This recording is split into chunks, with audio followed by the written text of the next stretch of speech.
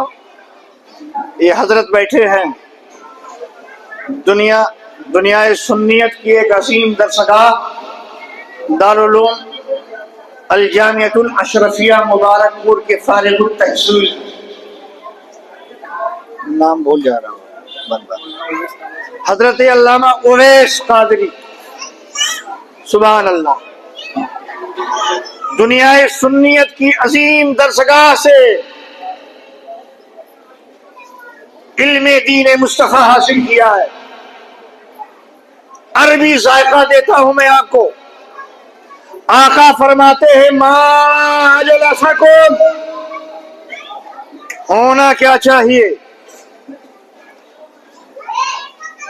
لما جلستم ہونا چاہیے،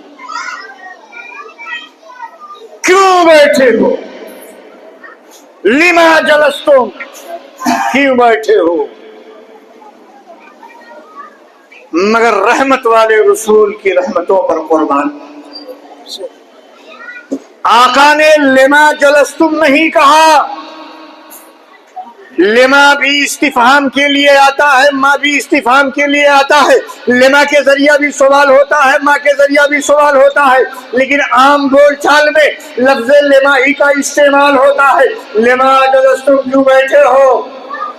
ما اجلسکم کا استعمال نہیں ہوتا عام طور پر، لیکن میرے رسول کی شفقت رحمت دیکھو امت پر، صحابہ اپنے غلاموں پر۔ آقا نے فرمایا ما اجلسکم، لفظی ترجمہ کرتا ہوں، اے میرے صحابہ تمہیں یہاں کس بات نے بٹھا رکھا ہے؟ رسمی ترجمہ تو ہو جائے گا یہی کیوں بیٹھے ہو، لفظی ترجمہ کریں گے تو یہی ہوگا کہ کس چیز نے تمہیں یہاں بٹھا رکھا ہے، یعنی مطلب یہ ہے کیوں بیٹھے ہو۔ لیکن وہاں جو میرے آقا نے لما کا استعمال نہیں کیا، ما کا استعمال کیا، جانتے ہو اس میں کیا راز بھی رہا ہے؟ سنو، علامہ ہے، درس نظامیہ کی فراغت حاصل کیے، جب عربی پڑھ کر ترجمہ کرو گے، عربی پڑھ کر دین سمجھو گے، تب قسم خدا کی اپنی قسمت پر ناز کرو کہ اردو پڑھ پڑھ کے جو اگلی بگلی جھانکتے ہو نا، مزہ تو عربی سمجھ کر پڑھو۔ لما بھی برائے استفہام، اس سے بھی سوال کیا جاتا ہے، لما سے بھی استفسار ہوتا ہے، اور ما سے بھی استفہام، سوال، استفسار، لیکن لما اور ما میں فرق یہ ہے، لما زجر کے لیے بھی آتا ہے، ما صرف استفہام کے لیے آتا، زجر کے لیے نہیں آتا۔ لما توبیخ کے لیے بھی آتا ہے، ما توبیخ کے لیے نہیں آتا۔ میں تھوڑا سا آپ کو سمجھا دوں، لما زجر کے لیے توبیخ کے لیے کیسے آتا ہے۔ دیکھو لہجہ بدلو، میں ابھی آیا، آپ یہاں بیٹھے ہو، اور میں نے کہا کیوں بیٹھے، تو میرا بولنے کا انداز یہ بتا رہا ہے کہ میں جاننا چاہتا ہوں کس کام کے غرض سے یہاں آپ بیٹھے ہوئے۔ ذرا سا لہجہ بدل دوں، کیوں بیٹھے ہو، کیوں بیٹھے ہو، تو اب یہ لہجہ بتا رہا ہے کہ تمہیں یہاں نہیں بیٹھنا چاہیے۔ زجر ہے، توبیخ ہے، ڈرانا ہے، ڈانٹ ہے، پھٹکار ہے، نہیں بیٹھنا چاہیے۔ لہجہ بدلا، معنی بدل گیا۔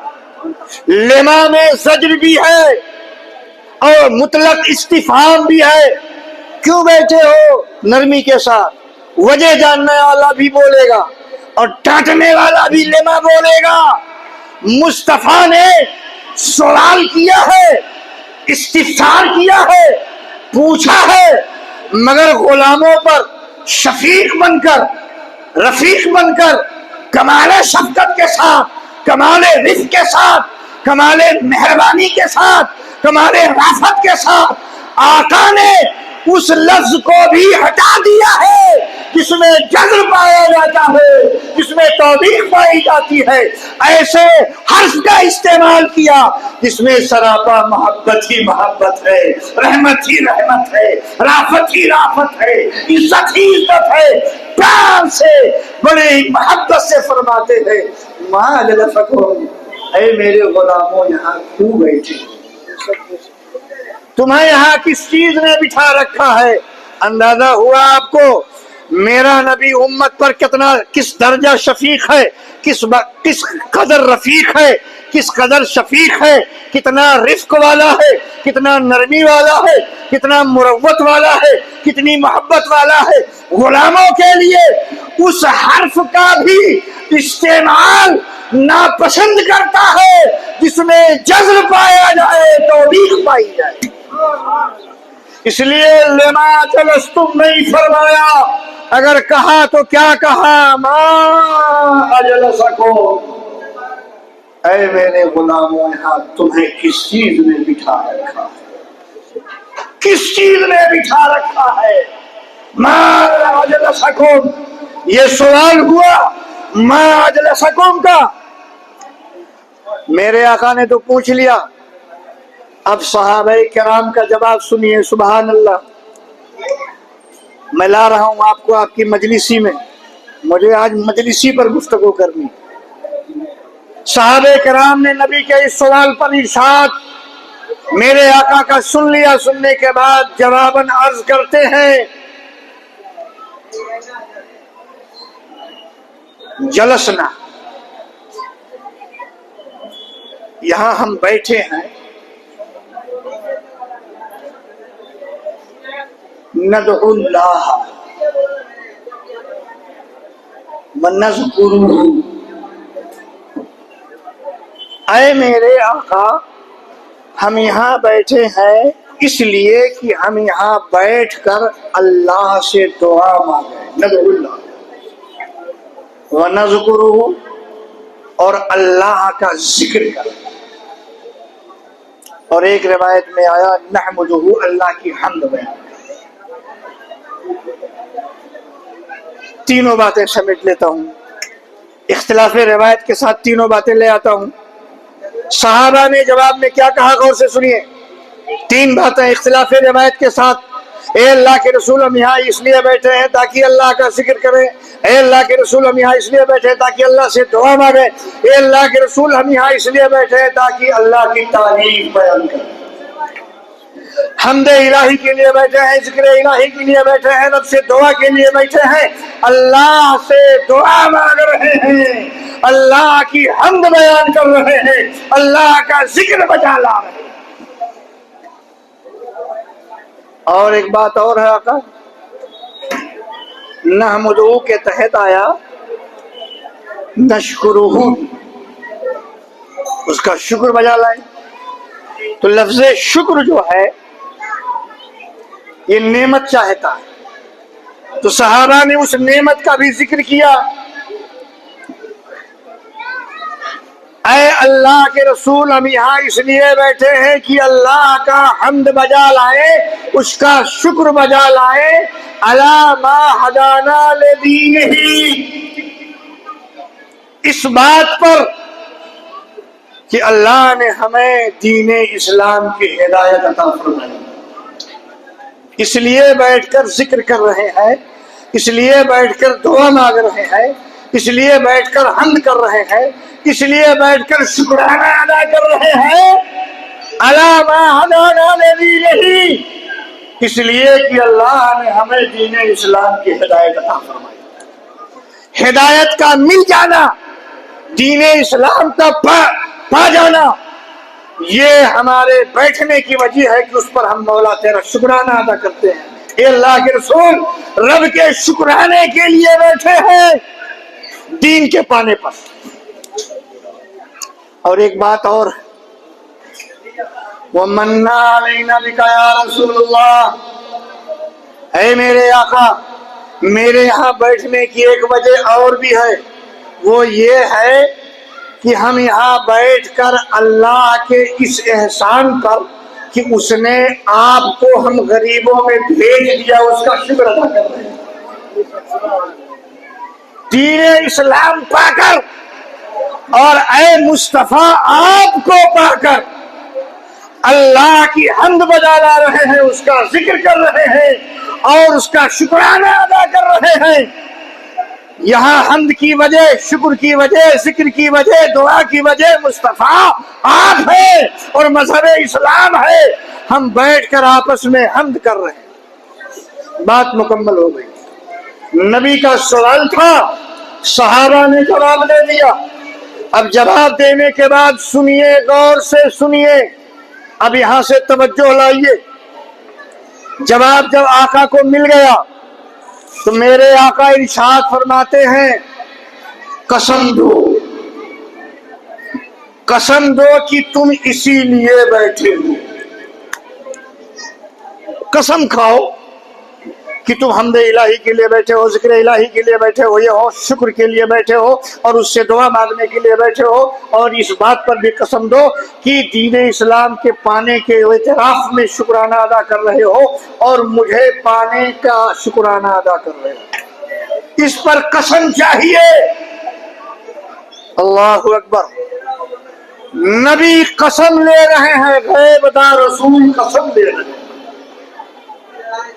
اور کس سے قسم لے رہے ہیں؟ وہ صحابہ جن کے گھوڑوں کی ٹاپوں کی گردوں کی قسم خود خدا نے اٹھائی ہو قرآن میں، جن کے گھوڑوں کے ناکوں میں پائے جانے والے غبار اور گندگی کی قسم قرآن نے اٹھائی ہو، ان عظمت والے صحابہ سے اللہ کے رسول قسم لے رہے ہیں۔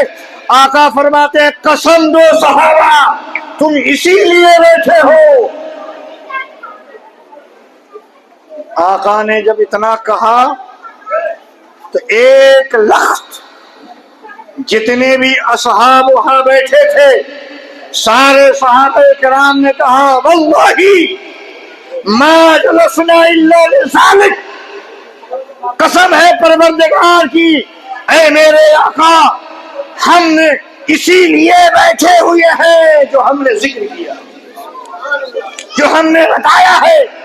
ہمارا بیٹھنا حمد الہی کے لیے ہے، ہمارا بیٹھنا ذکر الہی کے لیے ہے، ہمارا بیٹھنا شکر الہی کے لیے ہے، ہمارا بیٹھنا اللہ سے دعا کے لیے ہے، ہمارا بیٹھنا دین اسلام کے پانے پر شکرانہ ادا کرنے کے لیے ہے، ہمارا بیٹھنا اے نبی آپ کی آمد پر، آپ کے پانے پر، آپ کے ملنے پر اللہ کا شکرانہ ادا کرنا ہے۔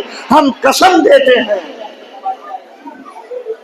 نبی نے قسم لیا اور صحابہ نے قسم دے دیا، بات ختم ہو جانی چاہیے، لیکن آقا کائنات صلی اللہ علیہ وآلہ وسلم آگے ارشاد فرماتے ہیں، اے میرے اصحاب، میں نے تم سے یہ جو قسم لیا ہے وہ کسی تہمت کی بنیاد پر نہیں لیا ہے کہ میں تمہیں جھوٹا سمجھتا ہوں، غلط سمجھتا ہوں، اس لیے میں نے قسم نہیں لیا ہے۔ اب بات پھر پھنس گئی، بات پھر پھنس گئی، قسم لیا کہا جاتا ہے؟ تو درس نظامیہ میں ایک کتاب پڑھائی جاتی ہے، مختصر المعانی، جو فن ادب کی کتاب ہے، حضرت نے بھی پڑھی ہے، حضرت نے بھی پڑھی ہے۔ اس میں یہ پڑھایا جاتا ہے جب آپ کا مخاطب خالی الذہن ہو تو وہاں بلا تاکید و قسم کے بات کی جاتی ہے، اور آپ کا مخاطب اگر تردد والا ہے تو تاکید لائی جاتی ہے، آپ کا مخاطب اگر قسم کرنے والا، انکاری والا ہے تو قسم کی ضرورت پڑتی ہے۔ اس کی مثال میں لے دوں، ایک انسان آپ کے سامنے آیا، آپ کو اس کے بارے میں کوئی شک شبہ نہیں ہے، بلا تاکید بلا قسم کے گفتگو کرو گے لیکن جانو گے کہ یہ آدمی آپ کی بات کو مانے گا نہیں تو وہاں تاکید پیدا کر دو گے، اور جب آپ دیکھو گے کہ نہیں یہاں تاکید سے بھی کام نہیں چلے گا، میری بات کا انکار ہی کر دے گا، تب آپ قسم کھا لو گے۔ مثال کے طور پر ایک آنے والا آپ کے ہاں اسی مسجد کے دروازے پر آیا، اس نے کہا میں دلی سے آ رہا ہوں۔ اگر اس کہنے والے کے تعلق سے آپ کے دل میں کوئی تردد نہیں ہے تو آپ مان لو گے ہاں بھائی دلی سے آیا، لیکن کوئی تردد ہوگا تو آپ پلٹ کے سوال کرو گے یقیناً آپ دلی سے آئے ہیں، تو وہ کہے گا ہاں ہاں بے شک میں دلی سے آیا ہوں۔ آپ کا تردد تھا تو تردد کے ازالے کے لیے لفظ بے شک کا استعمال کرے گا، تاکید پیدا کرے گا، بے شک دلی سے آیا ہوں، لیکن پھر بھی آپ نہیں مان رہے ہو نہیں تو دلی سے آیا، دلی سے نہیں ہے تو دلی سے آنے والا نہیں ہے، انکاری پہلو دیکھ رہا ہے تو وہ قسم کھائے گا بابا مان لو قسم خدا کی میں دلی سے آیا ہوں۔ کیا مطلب؟ آپ میں اگر کوئی تردد نہیں تھا، انکاری پہلو نہیں تھا تو وہ کہا دلی سے آیا ہوں، آپ نے تردد پیدا کیا تو اس نے کیا کہا بے شک میں دلی سے آیا ہوں، انکاری پہلو تھا تو قسم کھایا کہ ہاں یقیناً قسم کھا کے کہتا ہوں میں دلی سے آیا ہوں۔ اے میرے آقا آپ فرماتے ہیں اے صحابہ تمہارے بارے میں ہمیں کوئی تردد نہیں ہے کہ تم جھوٹ بول سکتے ہو، تم غلط بول سکتے ہو، تم جھوٹا بیان دے سکتے ہو، کسی تردد کی بنیاد پر قسم نہیں لیا، نہ انکاری پہلو تھا اس لیے میں نے قسم لیا ہے۔ اے میرے آقا وصولاً یہ بات سمجھ میں نہیں آتی ہے، تاکید وہاں پیدا کی جاتی ہے جہاں تردد ہو، قسم وہاں لیا جاتا ہے جہاں انکاری پہلو ہو۔ جب آپ کو کوئی تہمت نہیں ہے، کوئی تردد نہیں ہے، کوئی شبہ نہیں ہے، کسی قسم کا کوئی ناقص خیال نہیں ہے، صحابہ کے تعلق سے نقص سوچ نہیں ہے، نقص فکر نہیں ہے، نقص خیال نہیں ہے، تردد نہیں ہے، تو اے میرے آقا ہم نے قسم کیوں لیا؟ قسم لینے کی وجہ کیا ہے؟ صحابہ پلٹے اور پلٹ کر عرضی پیش کیے میرے آقا جب ہمارے جواب پر آپ کو کوئی تردد نہیں، آپ کو کوئی انکار نہیں، آپ کو کوئی شبہ نہیں تو آپ نے قسم کیوں لیا؟ سن رہے ہو؟ قسم کیوں لیا؟ تو آقا ارشاد فرماتے ہیں بات شبہ اور تہمت کی نہیں ہے، بات کچھ یوں ہے کہ ابھی میں اپنے حجرے میں تھا۔ آؤ اب مجلس کی طرف آؤ مجلس کی طرف دھیان بٹاؤ گے تو میری بات نہیں سمجھ میں آئے گی۔ میں درسگاہی آدمی ہوں، میں واقعہ سنانے والا نہیں، درسگاہی آدمی ہوں، ضابطہ دوں گا، دھیان دے کے بات سنو گے تبھی سمجھ میں آئے گی بات۔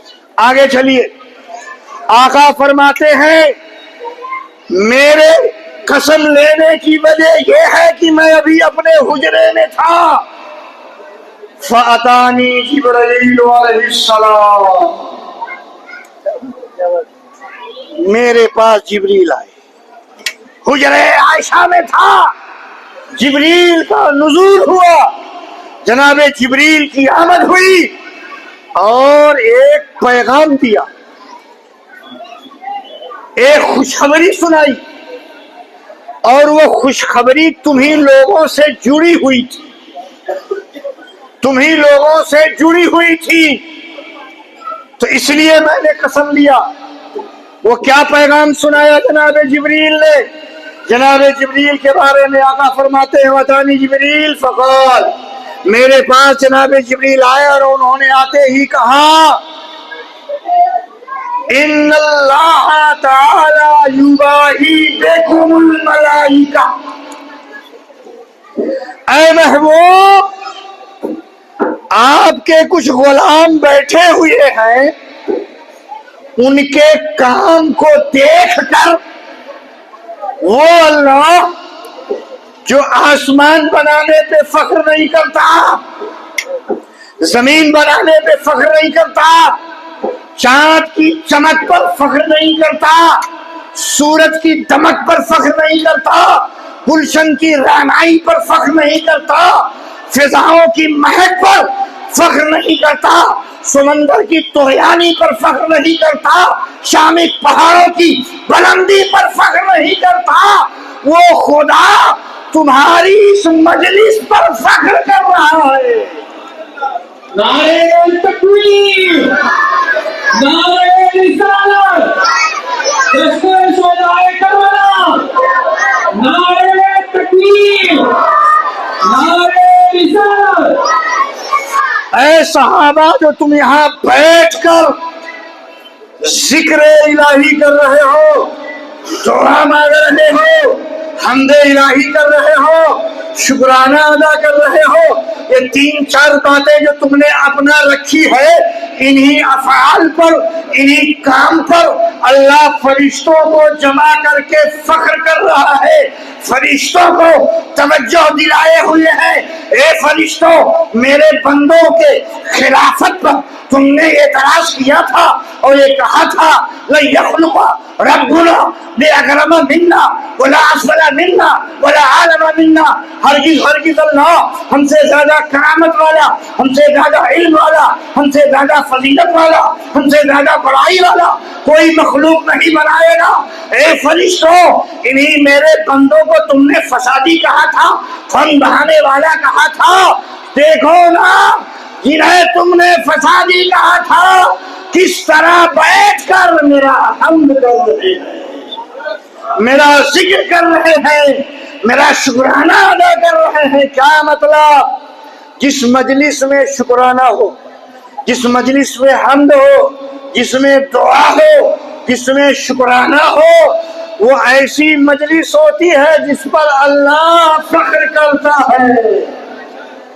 تو اے سنتوش نگر کے سنی مسلمانوں، اس مجلس کو ہلکے نگاہ سے نہیں دیکھنا۔ بیٹھے ہو تم سنتوش نگر میں، اللہ مجلس سجائے ہوئے ہے عرش پر، اور اس مجلس پر فرشتوں کو مخاطب کر کے مباحث فرما رہا ہے، فخر کر رہا ہے۔ تم گندی زمین پر بیٹھے ہو، اللہ طاہر مقام پر تمہارا ذکر کر رہا ہے۔ تم گنہگاروں کے مجمع میں ہو، اللہ معصوم مخلوق فرشتوں کے بیچ، طیب و طاہر مخلوق کے بیچ میں تمہارا چرچا کر رہا ہے۔ تم بیٹھے ہو یہاں مگر تمہارا چہرہ فرشتوں کو دکھایا جا رہا ہے، تمہارا تخاطب فرشتوں سے کرایا جا رہا ہے۔ تو اس طرح کی مجلسوں کو ہلکا نہ سمجھو۔ میں مبارکباد کے جملے دے کر اپنی گفتگو ختم کرتا ہوں۔ آپ تمام اہل محلہ مبارکباد کے قابل ہے، ستائش کے قابل ہے جو آپ نے اس طرح کی مجلسیں قائم کی کہ جس مجلس کے انعقاد پر اللہ مباحثات فرماتا ہے، اللہ فخر کرتا ہے، اللہ تمام صفات کمالیہ کا جامع ہے، اس کا ہر کام حکمت والا ہے، اس کا ہر فعل حکمت والا ہے، اس کا ہر عمل اعلیٰ ہے، مگر تمام اعلیٰ کاموں پر نہیں، ہمارے آپ کے اس عمل پر اللہ عرش پر مباحثات فرما رہا ہے۔ سن لو، یہ حدیث نسائی شریف میں بھی ہے، مسلم شریف میں بھی ہے، راوی ابو ہریرہ بھی ہے، راوی سعید خدری بھی ہے، راوی حضرت سیدنا معاویہ ابن سفیان بھی ہے۔ ان اللہ یباہی بکم الملائکہ، اللہ تمہاری وجہ سے آج فرشتوں کو بٹھا کر آسمان پر مباحثات فرما رہا ہے۔ اس مجلس کو سجاؤ، بڑھاؤ، ترقی دو۔ میں آپ کے بیچ 10 دن ہوں، انشاءاللہ اللہ نے جو چاہا اپنے کم علمی اور بے بساطی کے باعث جو بہتر صورت ہوگی وہ آپ کے حوالے کیا جائے گا۔ اللہ اس مجلس کے برکات سے ہم سب کو مالا مال فرمائے۔ السلام علیکم ورحمۃ اللہ تعالی وبرکاتہ۔ کھڑے ہو جائیں، دو